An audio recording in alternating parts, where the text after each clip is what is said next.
திருநீரில் மறந்திருக்கு தெரியுமா? அதை தினம் அணிந்தால் புகழிருக்கு புரியுமா?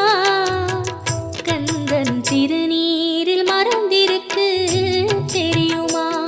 அதை தினம்